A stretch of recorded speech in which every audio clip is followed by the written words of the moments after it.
Atenção! Começa agora uma teleaula de Física do ensino médio. Você vai assistir a teleaula de número 48. Bons estudos!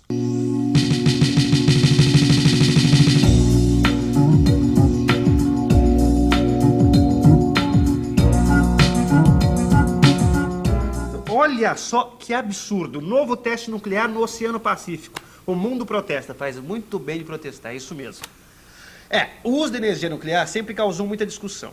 Agora, uma coisa é indiscutível. A capacidade que o núcleo atômico tem de gerar energia é realmente incrível. E para saber como isso é possível, só mesmo prestando muita atenção nesta teleaula de hoje, que vai ser muito mais do que interessante.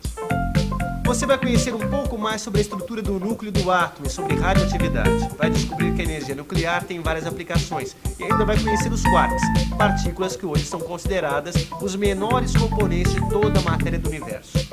Se segura aí que hoje nós vamos fundo nessa história de átomo.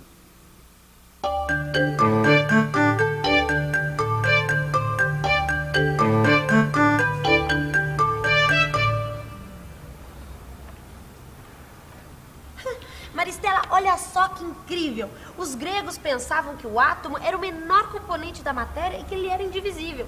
Mais tarde, fazendo experiências, os cientistas descobriram que o átomo é formado pelo núcleo e pelos elétrons. E agora, no começo do século, é que os cientistas verificaram que o núcleo, esse núcleo, é formado por partes ainda menores. Você está entrando num dos capítulos mais interessantes da física, que é a física nuclear, que estuda o núcleo do átomo. Em que parte você está? Eu tô aqui no pedaço que fala da descoberta do nêutron. Essa descoberta foi super importante no campo da física nuclear. Foi em 1932 e nessa época os cientistas já sabiam que no núcleo do átomo existiam cargas positivas, chamadas de prótons. E sabiam também que existiam elementos que emitiam radiação. Existem vários tipos de radiação. No final do século passado, a radiação mais conhecida era formada por partículas alfa. Essas partículas ajudaram a estudar a estrutura do átomo e ajudaram também o pesquisador inglês James Chadwick a comprovar a existência dos nêutrons. No seu laboratório, ele bombardeou com partículas alfa um material chamado berílio e percebeu que este material emitia uma radiação que era capaz de atravessar camadas muito grossas da matéria. E essa radiação era composta por partículas sem carga elétrica, por isso mesmo, neutras. Daí vem o nome nêutrons. Graças às experiências de Chadwick, o mundo descobriu que o núcleo do átomo é formado por prótons e nêutrons. Mas aí vem uma dúvida. Olha só, os prótons têm carga elétrica positiva.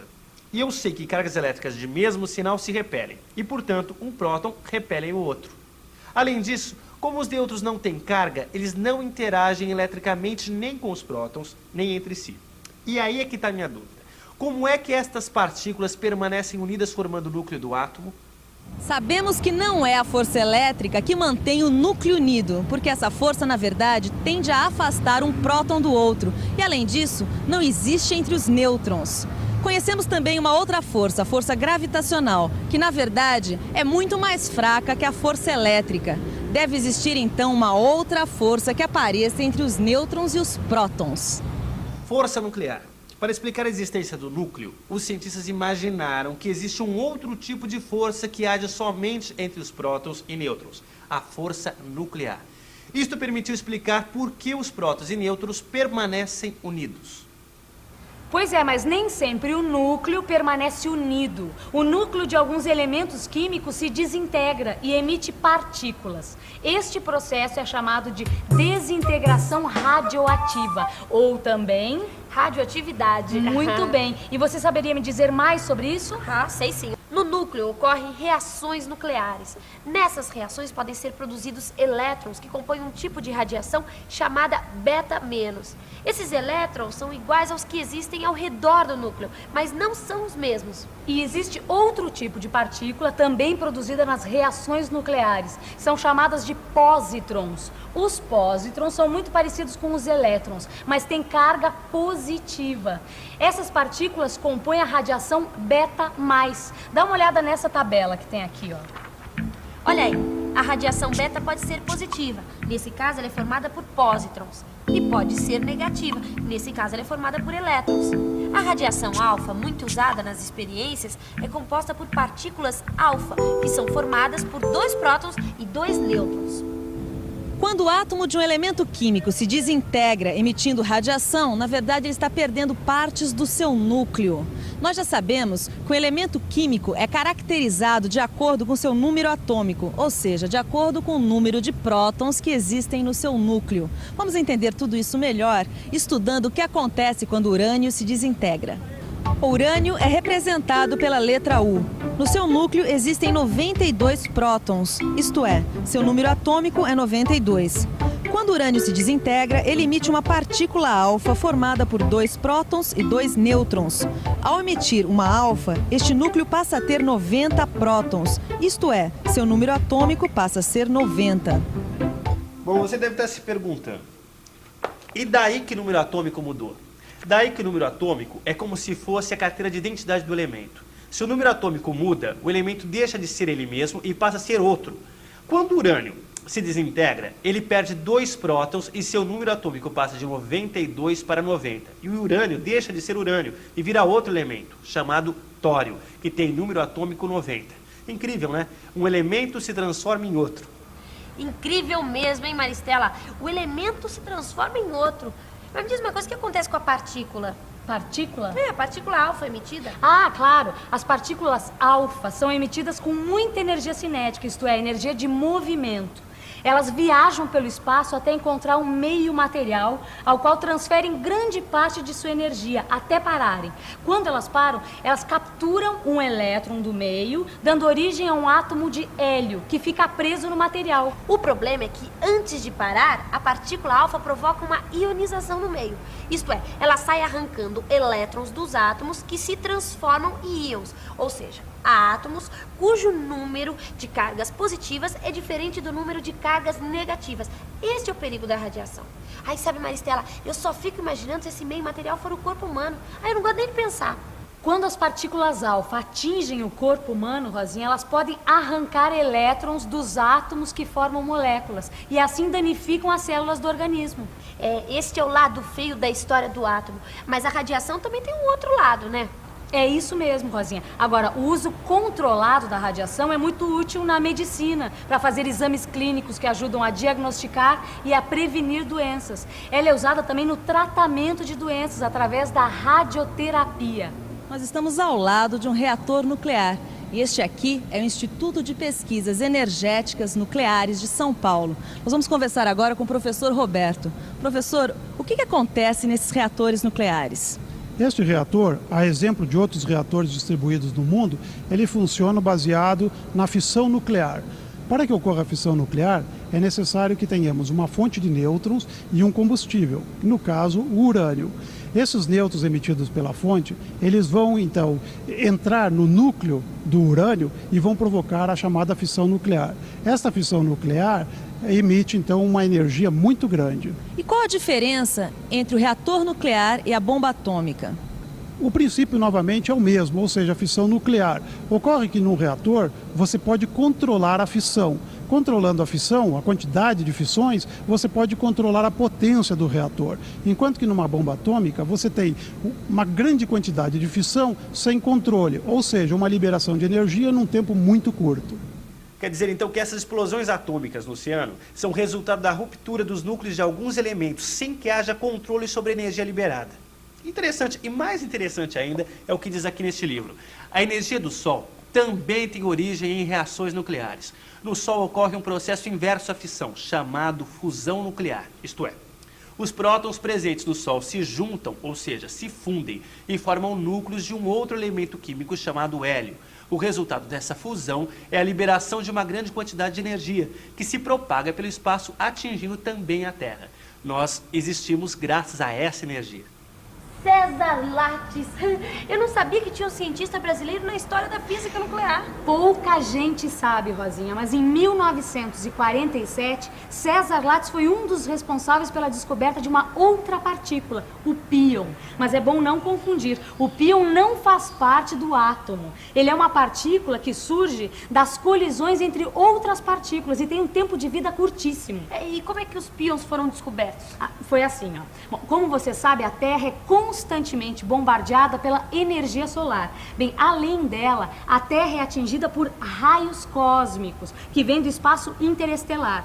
Bom, esses raios, são formados principalmente por prótons. Nossa, raios cósmicos, espaço interestelar, parece filme de ficção científica. Parece ficção, mas não é. É realidade mesmo. Olha só, esses prótons chegam à Terra com muita energia e ao colidir com átomos dos gases que compõem a atmosfera, ocorrem reações nucleares que dão origem a várias outras partículas. Bom, uma dessas partículas é o píon, que foi descoberto pela equipe do César Lattes, fazendo experiências no alto das montanhas. Eu já sei que os píons se desintegram em frações de segundo, mas o que acontece depois? É verdade, Rosinha. Os píons se desintegram, dando origem a outras partículas. E uma dessas partículas é o muon, que chega na superfície da Terra. Existe uma porção de muons passando por aqui neste momento. Este equipamento é chamado de telescópio de muons e foi construído para detectar essas partículas. Ele detecta os muons que passam pelo seu interior.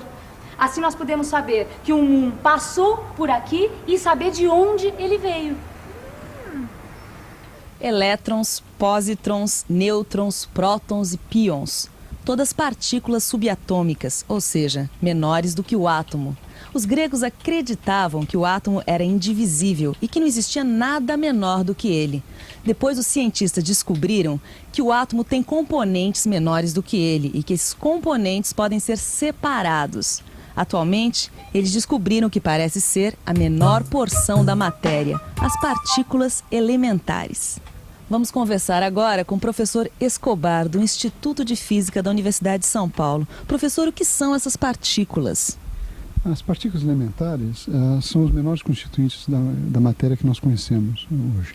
O elétron, por exemplo, é uma partícula elementar, mas existem outras. Certo, o elétron é uma partícula elementar, mas os nêutrons, prótons e píons? Nêutrons, prótons e píons não são hoje tidas como partículas elementares, mas sim constituídas por partículas mais elementares, que são os quarks. Quark up, quark down, por exemplo. Eu fico imaginando como que os cientistas fizeram para descobrir essas partículas elementares.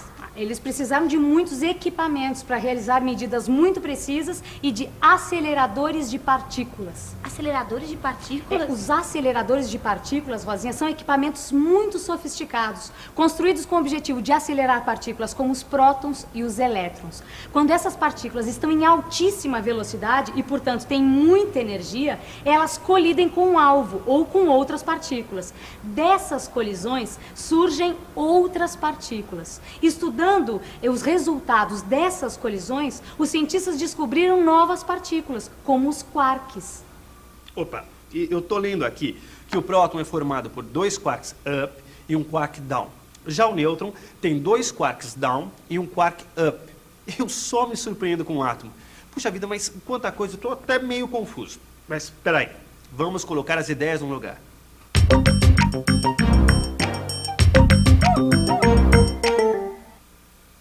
Os cientistas já sabiam que o núcleo do átomo era formado por prótons e nêutrons.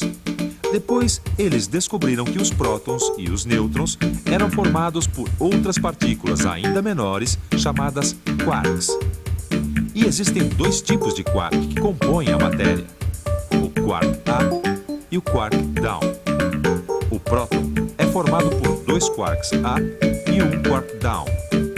O nêutron é formado por 2 quarks down e um quark up. Agora ficou claro. E para ficar mais claro, não esqueça, depois da teleaula, livro. Só que antes vamos para a revisão. E atenção, se liga aí que é hora da revisão. Na teleaula de hoje, você aprendeu que o núcleo do átomo é formado por prótons e nêutrons. E que esses prótons e nêutrons são formados por partículas ainda menores chamadas de partículas elementares, como os quarks. Essas partículas são as menores porções de matéria que se conhece. Você aprendeu sobre radiação e viu que ela pode provocar muitos danos ao organismo, mas que também, quando controlada, pode ser usada em nosso benefício. Finalmente, você conheceu dois processos que ocorrem com os núcleos dos átomos, a fissão e a fusão nuclear. E viu que a energia nuclear pode ser usada de várias formas. É isso aí, não existem limites para a ciência. Com o avanço da tecnologia e a criatividade da mente humana, muitas descobertas ainda estão por vir. Na próxima teleaula a gente continua, onde nós vamos estudar sobre as ondas eletromagnéticas. Até lá!